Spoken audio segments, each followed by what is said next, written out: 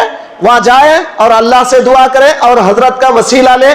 اے اللہ یہ تیرے برگزیدہ ہستی ہے، نیک ہے، نیک بندے ہیں، بس ان کے واسطے سے چونکہ تو ان کو چاہتا ہے، ان کے واسطے سے فلاں میرا کام پورا کر دے، اور اللہ تعالیٰ انشاءاللہ وہ کام آپ کا پورا کر دے گا. تو شرک سے بچ گئے آپ. اچھا اور ایک بات دیکھیں، بعض لوگ ہمارے اوپر فتویٰ لگاتے ہیں، ارے تم لوگ ولیوں کو اللہ کے جیسا سمجھ کے جاتے، ایسا بولتے ہیں. لیکن کوئی بھی آدمی ولی کو اللہ کے جیسا نہیں سمجھتا. اللہ کا ولی ہے، اللہ کے جیسا نہیں ہے. یاد رکھ لو، اللہ کے جیسا ہونا ایک الگ ہے، اللہ کا ولی ہونا ایک الگ ہے. ولی کسے بولتے ہیں؟ دوست کو. دوست جیسے فرینڈ، ایک دوسرے کا فرینڈ ہوتا ہے نا دوست، ویسے اللہ والے اللہ کے دوست ہیں. ان کی دوستی میں بہت قریب کا تعلق ہے اللہ سے، اللہ کے دوست ہیں وہ. جب ہم وہاں پر جائیں گے تو اللہ تبارک و تعالی اس لیے خوش ہوگا کہ یہ میرا بندہ میرے ایک دوست کے پاس آیا ہے. آپ وہاں پر جا کر اللہ کے برابر نہیں سمجھنا، انہوں اللہ کے جیسے ہے، اللہ کے برابر ہے، اللہ بھی بچے دیتا ہے، انہوں بھی بچے دیتے، سمجھیں گے تو شرک ہے. سمجھے؟ بچے انہوں نہیں دیتے، اللہ دیتا ہے. بس اگر وہ ان کے وسیلے سے دعا کریں گے تو آپ کے مقدر میں اگر ہے تو اللہ دے دے گا آپ کو. مگر اللہ والے کے پاس جا کر دعا کرنے میں آپ کو بچے ملتے ہیں. آپ بولیں گے حضرت کئی کو، حضرت وہاں جانا کئی کو، یہاں بیٹھ کے آرام سے مسجد میں دعا کر لے سکتے نا. آپ کے دماغ میں آتا ہوگا. چلو اس کا بھی جواب دیتا ہوں. مسجد میں دعا کرنے سے زیادہ وہاں جا کے دعا کرنے میں اللہ جلدی سنتا ہے. وہ کیوں؟ اب دیکھیے آپ کے سامنے مریم کا قصہ ہے، زکریا کا قصہ ہے قرآن میں غیر قرآن کی بات نہیں کر رہا ہوں، قرآن میں. حضرت زکریا مریم کے خالو، تو مریم کون ہے؟ بھانجی. مریم کا مرتبہ تو کم ہوا نا ان سے. اور زکریا کون ہے؟ خالو پلس پیغمبر، اللہ کے نبی ہیں. اب اللہ کے نبی کا مرتبہ زیادہ ہے یا ایک عورت کا مرتبہ زیادہ ہے؟ سوچو آپ. اللہ تعالیٰ کے نبی ہیں زکریا، تو حضرت زکریا علیہ السلام دیکھے ایک دن محراب میں گئے، کیونکہ مریم کے واسطے زکریا ایک محراب بنائے تھے، وہاں گئے. حضرت روزانہ کیا کرتے تھے؟ فروٹ لے کے جاتے تھے، میوے باہر سے بازار سے لے کے جاتے، میوے لے کے جاتے، کھانے کی چیزیں لے کے جاتے، گھر سے روٹی وغیرہ بنا کے لے کے جاتے تھے، مریم کو لے جا کے دیتے. اب مریم محراب میں اکیلی اللہ کی عبادت کرتی. اب ایک دن زکریا گئے، پہلے سے وہاں پہ میوے موجود ہے، پہلے سے کھانا موجود ہے. تو زکریا نے پوچھا مریم یہ کہاں سے آئے؟ کون لا کے دیا ہے؟ کہاں سے آئے؟ میرے سوا کون آتا ہے یہاں؟ تو مریم نے کہا یہ اللہ کی طرف سے ہے. قالت ہوا من عند اللہ، یہ اللہ کی طرف سے ہے، اللہ تعالیٰ کی طرف سے آئے ہیں، کوئی لا کے دیا نہیں ہے، اللہ تعالیٰ بھیجا ہے. اب زکریا سوچ میں پڑ گئے. اللہ تعالیٰ میں تو سنا کے ذریعے سے دیتا ہے. آپ اگر چاول لانا ہے تو دکان جاؤ، دکان میں جو ہے ایک تھیلا خریدو اور پیسے دو، گھر کو لاؤ، یہ تو ذریعے سے آپ کو ملتا ہے. تو حضرت زکریا نے سمجھا، اب تک تو میں سمجھتا تھا اللہ ذریعے سے دیتا ہے، یا تو بغیر ذریعے کے ڈائریکٹ اللہ نے دے دیا. یہ اللہ والی عورت ہے. جب اللہ ڈائریکٹ دیتا ہے تو اس کا مطلب یہ ضرور اللہ والی عورت ہے. اب یہ اللہ والی عورت کے پاس کھڑ کے دعا کرنا چاہیے. زکریا مسجد کو جا کے، گھر کو جا کے بعد میں دعا نہیں کرے، فوراً وہ جو اللہ والی عورت ہے وہاں پر کھڑے ہو کر دعا کیا، رب هب لی من لدنک ذریۃ طیبہ انک سمیع الدعاء، اے پروردگار مجھے نیک اولاد عطا فرما، بے شک تو دینے والا ہے. کس سے پوچھے زکریا؟ اللہ سے پوچھے، مگر کہاں پوچھے؟ وہ ایک نیک عورت کے پاس کھڑ کے پوچھے. آپ کو بات سمجھ میں آ رہی؟ ایک اللہ والی عورت جہاں ہے، وہ عورت کے مقام پہ کھڑ کے پوچھ رہے ہیں اللہ سے، یا اللہ تو دینے والا ہے، تو بچہ دے. تو کیا ہوا؟ زکریا کو بچہ مل گیا. ان کی بیوی بڈھی ہو گئی تھی، 60-70 سال ہو گئے، بڈھی ہو گئی، سب امید بھی ختم ہو گئی. ایسی عورت حاملہ ہو گئی اور بچہ پیدا ہو گیا. وہ بچے کا نام حضرت یحییٰ علیہ السلام. تو قرآن کیا بتا رہا ہے آپ کو؟ اللہ والے جہاں پر ہوتے ہیں وہاں اللہ کی رحمتوں کا نزول ہوتا ہے، اور وہاں پر دعا کرنے میں آپ کی دعا جلدی قبول ہوتی ہے. آپ کو بات سمجھ میں آئی کہ نہیں؟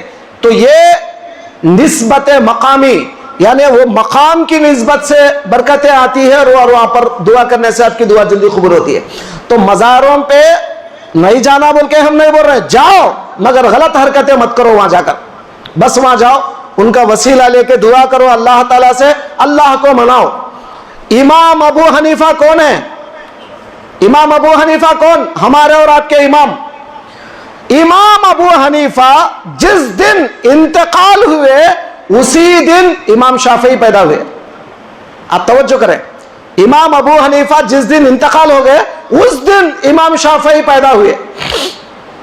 تو زندگی میں امام ابو حنیفہ کو دیکھے چ نہیں ہو، لیکن جب امام شافعی بڑے بنے، علم حاصل کیا، عالم بنے اور بہت بڑے امام بنے، اس وقت امام شافعی کو کوئی مسئلہ سمجھ میں نہیں آتا. ہوتا نا کبھی کوئی مسئلے میں اٹک جاتے، کوئی مسئلہ سمجھ میں نہیں آتا تو کیا کرتے؟ امام ابو حنیفہ کی قبر پہ جاتے، ان کے مزار پہ جاتے، 2 رکعت نفل نماز ادا کرتے، نفل ادا کر کے کہتے اے اللہ یہ وقت کے امام تھے، یہ امام ابو حنیفہ کی برکتوں سے یہ میرا مسئلہ کھول دے. ان کے دماغ میں وہ مسئلہ حل ہو جاتا. آپ کو بات سمجھ میں آ رہی؟ تو جو مسئلہ امام شافعی کو سمجھ میں نہیں آتا، ابو حنیفہ کے مزار پہ جانے کے بعد سمجھ میں آتا تھا. کیوں؟ وہ مزار کی برکتیں ہیں. اگر آپ چاہتے تو مسجد میں بیٹھ کے عبادت کر سکتے تھے نا، اللہ سے دعا کر سکتے تھے اللہ وہ مسئلہ سمجھ میں آ رہا کھول دے. مسجد میں دعا کرنا ایک الگ ہے، اللہ والے کی برکتوں سے دعا کرنا ایک الگ ہے. اسی طرح آپ کو تعجب ہوگا، امام بخاری کون ہے؟ ساری دنیا جانتی ہے.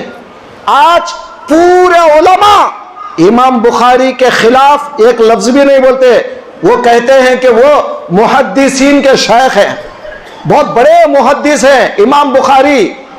اور امام بخاری رحمت اللہ علیہ جب بخاری شریف لکھے پہلے تو پورا یاد کر لیے تھے، اس کے بعد بخاری لکھے، اس کو پوری ایک کتاب کی شکل بنانا چاہتے تھے. وہ کتاب کی شکل بنانے کے واسطے مدینہ منورہ گئے، رسول اللہ صلی اللہ علیہ وآلہ وسلم کے روضے کے پاس بیٹھ کر وہ کتاب بنائے. توجہ کریں آپ، رسول اللہ کے روضے کے پاس، سرکار کے مزار کے پاس بیٹھ کر وہ کتاب بنائے. اور اس کے بعد آخری جو حدیث انہوں نے لکھا مکمل کر دیا بخاری کو، رسول اللہ کے مزار کے پاس مکمل کر لیا. اور عالم کیا تھا آپ کا معلوم؟ ایک حدیث کتاب میں لکھنے کے واسطے کیا کرتے تھے امام بخاری؟ 2 رکعت نماز پڑھتے تھے ایک حدیث لکھنے کے لیے. ویسے بخاری میں 4000 حدیثیں ہیں پورے ٹوٹل، پوری بخاری میں 4000 حدیثیں ہیں. تو امام بخاری کیا کرتے تھے؟ ایک حدیث لکھنے کے واسطے رسول اللہ کے مزار کے قریب میں 2 رکعت نماز پڑھتے تھے. اور نماز پڑھنے کے بعد آنکھ بند کر لے کے بیٹھ جاتے، رسول اللہ کی طرف مخاطب کر کے وہ حدیث سناتے. رسول اللہ مزار پاک میں سے مسکرا دیتے، وہ حدیث سن کے مسکراتے، انہوں سمجھ جاتے یہ حدیث صحیح ہے، لکھ دیتے، کتاب میں لکھتے بخاری میں. اگر رسول اللہ مسکرائے نہیں، ایسا چہرے پہ ذرہ شکن آیا، میں بولا یا نہیں بولا، ایسا تھوڑا شکن آ گیا تو حضرت سمجھتے نہیں سرکار شاید یہ حدیث نہیں بولے، اس کو نہیں لکھتے کتاب میں. آپ سمجھ رہے کیسے اللہ والے گزرے ہمارے. تو اگر بنانا ہوتا تو کوئی مسجد میں بیٹھ کے بنا لیتے، رسول اللہ کے مزار پہ بیٹھ کے بنانے کا مطلب کیا ہے؟ پتا چلا جتنے ہمارے بڑے بڑے اللہ والے امام بڑے بڑے گزرے ہیں، وہ مزاروں میں جتنے بڑے بڑے اللہ والے ہیں ان سے فائدہ حاصل کرے. سمجھ رہے؟ تو مزاروں پہ جاؤ تو اللہ والوں سے فیض لینے کے لیے جاؤ، وہاں جا کر الٹے پلٹے کام کرنے کے لیے مت جاؤ، وہاں جا کر دیوانے تماشے کرنے کے لیے مت جاؤ. بس وہاں جاؤ تو ان کا وسیلہ لے کر دعائیں کرو، ضرور اللہ تعالیٰ آپ کی دعا قبول کرے گا. بس اتنی اجازت آپ کو اسلام میں ہے. اب بقیہ جو کام آپ کر رہے ہیں، اب وہ کام شرک سے تعبیر ہو جاتے ہیں. تو اللہ تبارک و تعالیٰ وحدہ لا شریک ہے، اللہ کی ذات کے جیسی کسی کی ذات نہیں، اللہ کے جیسا کوئی نہیں. اگر آپ سمجھیں گے اللہ کے جیسا کوئی ہے، سب سے بڑا شرک آپ کر رہے ہیں. اگر آپ یہ سمجھ رہے ہیں اللہ بچے دیتا کوئی اور بھی دیتا، آپ شرک کر رہے ہیں. اللہ تبارک و تعالی پالنے والا ہے، میں بھی بیوی بچوں کو پالتا ہوں، آپ بھی مشرک بن گئے. اللہ تبارک و تعالی معاف کرنے والا ہے، میں بھی معاف کرتا ہوں، آپ مشرک بن گئے. جی اللہ کے ذات میں، اللہ کے صفات میں کسی کو بھی جو ہے جوائنٹ مت کرو، جیسا اللہ ہے وہ ویسا ہی ہے. اب ساری کائنات میں جو کام ہو رہا ہے وہ اللہ کی طرف سے ہو رہا ہے. کھانا اللہ دیتا ہے، کھانے میں بھوک مٹانے کی طاقت اللہ دیتا ہے. پانی اللہ دیتا ہے، پانی میں پیاس بجھانے کی صلاحیت اللہ دیتا ہے. جی انگار اللہ بناتا ہے، وہ انگار میں جلانے کی طاقت اللہ دیتا ہے. جب تک اللہ تبارک و تعالی اس کا حکم نہیں آتا، زندگی میں کوئی کام بھی ہمارا نہیں ہوتا. آج بھی کوئی کام ہمارا ہو رہا ہے تو سمجھ لو یہ اللہ کی طرف سے ہو رہا ہے. تو بندہ، اب تم نماز پڑھنے آئے نا نماز پڑھنے، اگر آپ سمجھے میں نماز پڑھ رہا ہوں، میں نماز پڑھتا ہوں، یہی سب سے بڑا شرک ہے. آپ بول لو آپ پڑھ رہے نماز، لیکن حقیقت یہ ہے کہ تم پڑھ ہی نہیں سکتے. اللہ تعالیٰ اس کی عبادت آپ سے کرواتا ہے، اللہ اس کی عبادت ہم سے کروا رہا ہے. سرکار دو عالم کیا کرتے تھے؟ اللہم دعا فرماتے تھے، اعنی علی ذکرکا و شکرکا و حسن عبادتکا. اے اللہ مجھے توفیق دے، میں تیرا ذکر کروں، میں تیرا شکر کروں، میں تیری اچھی عبادت کروں، وہ توفیق تو مجھے دے. رسول اللہ دعا کرتے تھے. رسول کبھی یہ نہیں سمجھے کہ میں اللہ کی عبادت کرتا ہوں، رسول یہ سمجھتے ہیں کہ اللہ مجھے توفیق دے رہا ہے، میں نماز پڑھ رہا ہوں. جی آج ہم کیا سمجھ رہے ہیں؟ میں نماز پڑھ رہا ہوں، اس واسطے وہ یہ میں پن جو آ گیا نا، اس وجہ سے ہماری نماز ناقابل قبول. یہ میں پن ہٹاؤ، اور یہ سمجھ لو کہ اللہ کا شکر ہے آج جمعہ کی نماز اللہ نے ہمیں پڑھنے کی توفیق دیا، اللہ نے پڑھنے لگایا، یہ اللہ کا شکر ہے۔ سمجھ میں ہر کام میں آپ اللہ کو سامنے رکھو، غیر اللہ کو نکالو۔ جب شرک سے بچیں گے تب تک ہم شرک سے نہیں بچ سکتے۔ تو دوستو ٹائم ہو رہا ہے، آج میں آپ کے سامنے جو عنوان بتایا کیا ہے، یہ ابھی ختم نہیں ہوا عنوان، صرف شروع کیا میں۔ کیا ہے عنوان؟ اللہ تعالی سب گناہوں کو معاف کرنے تیار ہے، شرک کو معاف نہیں کرے گا۔ مگر ساری دنیا آج شرک میں پڑی ہوئی ہے اور دوسرے گناہ کو گناہ سمجھ رہی ہے، شرک کو گناہ نہیں سمجھ رہی۔ یہی سب سے بڑی غلطی ہماری ہے۔ تو لہٰذا دوستو شرک کیا ہے اس کو سمجھنے کی کوشش کرو، اپنے اندر سے اس کو نکالو یہ ساری چیزوں کو، اور ہر بات میں اللہ تعالیٰ کو اپنے دل و دماغ میں بسا لو۔ ہر کام کرنے والا اللہ ہی ہے، اللہ کے سوا کوئی نہیں۔ دعا کریں گے اللہ سے، اللہ آپ کو اور ہم کو کہنے سننے سے زیادہ عمل کی توفیق دے۔ اے پروردگار ہم سب کو شرک سے بچائے، اے اللہ ہم سب کو موحد اور ایمان والا بنائے۔ واسطہ تیرے حبیب پاک کا صلی اللہ تعالی علی خیر خلقہ محمد وعلی آلہ وصحبہ وسلم برحمتک۔